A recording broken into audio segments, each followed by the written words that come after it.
Momen tantrum anak bisa jadi sangat menguras energi, membuat kita merasa lelah dan bingung. Anda tidak sendirian. Dalam video ini, kami akan berbagi strategi praktis untuk mengatasi tantrum, mengubah momen sulit jadi kesempatan belajar. Pertama, mari pahami, tantrum adalah bagian normal dari perkembangan anak. Ini cara mereka mengungkapkan emosi besar. Biasanya terjadi antara usia 1-4 tahun, saat mereka belum punya kosakata yang cukup untuk menyampaikan frustrasi. Ada beberapa pemicu umum: kelelahan, lapar, frustrasi, atau mencari perhatian. Saat tantrum melanda, reaksi pertama kita seringkali panik. Padahal, ketenangan Anda adalah kunci utama. Ambil napas dalam-dalam. Ingat, ini bukan serangan pribadi, tapi ledakan emosi anak. Kakak kesel ya? Mama ngerti kok. Memberi nama emosi yang dirasakan anak membantu mereka belajar mengelola perasaannya di kemudian hari. Hindari berteriak atau membalas kemarahannya. Itu hanya akan memperburuk situasi.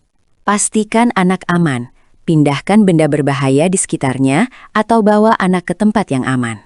Jika tantrumnya karena mencari perhatian, coba abaikan perilakunya, bukan anaknya. Fokuslah pada ketenangan Anda dan beri perhatian positif saat ia mulai tenang. Berikan pilihan terbatas. Mau pakai baju merah atau biru? Ini memberi mereka rasa kontrol. Distraksi bisa sangat efektif untuk anak balita. Ajak mereka melihat sesuatu yang menarik. Wah, lihat ada kupu-kupu cantik di luar. Atau, yuk kita cari bola warna-warni itu. Tawarkan pelukan, tapi jangan paksa. Kadang anak butuh ruang sendiri untuk memproses emosinya. Jika anak memukul atau menendang, pegang dengan lembut tapi tegas dan katakan, "Mama tidak akan membiarkanmu melukai diri sendiri atau Mama." Bawa ke pojok tenang jika ada. Ini bukan hukuman, tapi tempat anak bisa menenangkan diri. Tetap di dekatnya, tapi tidak perlu berbicara terlalu banyak. Kehadiran Anda sudah cukup. Setelah badai reda, penting untuk menyambung kembali hubungan dengan anak. Mama bangga kamu sudah bisa menenangkan diri. Diskusikan apa yang terjadi, tapi saat anak sudah benar-benar tenang.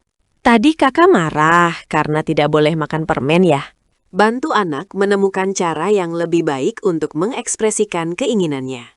Ajari mereka tentang kata-kata ajaib seperti tolong dan terima kasih. Tetapkan batasan yang jelas dan konsisten. Ini memberi anak rasa aman dan tahu apa yang diharapkan. Jika Anda bilang tidak, berarti tidak. Jangan goyah karena tekanan tantrum. Jelaskan konsekuensi dari perilaku buruk, tapi tidak dengan ancaman atau hukuman fisik. Fokus pada konsekuensi alami atau logis yang relevan. Pencegahan adalah strategi terbaik. Perhatikan pemicu tantrum anak Anda. Pastikan anak cukup tidur. Anak yang lelah lebih mudah tantrum. Jaga jadwal makan teratur. Lapar bisa membuat mood anak jadi buruk. Berikan perhatian positif secara teratur.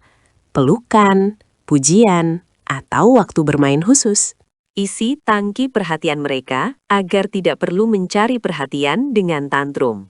Libatkan anak dalam keputusan kecil. Ini meningkatkan rasa percaya diri dan kemandirian. 5 menit lagi kita akan mandi. Hindari situasi pemicu jika memungkinkan. Belanja saat anak kenyang dan cukup istirahat. Berikan waktu untuk bermain bebas. Ini penting untuk melepas energi dan emosi. Ajari anak keterampilan memecahkan masalah sederhana. Apa yang bisa kita lakukan agar balok ini tidak jatuh? Kapan Anda perlu mencari bantuan profesional? Jika tantrum sangat sering dan parah. Jika anak melukai diri sendiri atau orang lain secara rutin saat tantrum. Atau jika tantrumnya berlangsung lebih dari 15-20 menit dan sulit ditenangkan. Jika tantrum terjadi setelah usia 5 tahun dan tidak menunjukkan penurunan intensitas, konsultasi dengan dokter anak atau psikolog bisa memberikan strategi yang lebih personal. Ingat, setiap anak itu unik. Apa yang berhasil untuk satu anak mungkin berbeda untuk yang lain. Kesabaran, konsistensi, dan kasih sayang adalah investasi terbaik dalam tumbuh kembang anak. Anda adalah panduan terbaik bagi anak Anda. Tetap semangat dan percaya diri. Dengan pendekatan yang tepat, Tantrum bisa menjadi tangga pembelajaran berharga bagi si kecil. Semoga tips ini bermanfaat. Jangan lupa like dan subscribe untuk update seru lainnya. Bagikan pengalaman Anda di kolom komentar ya.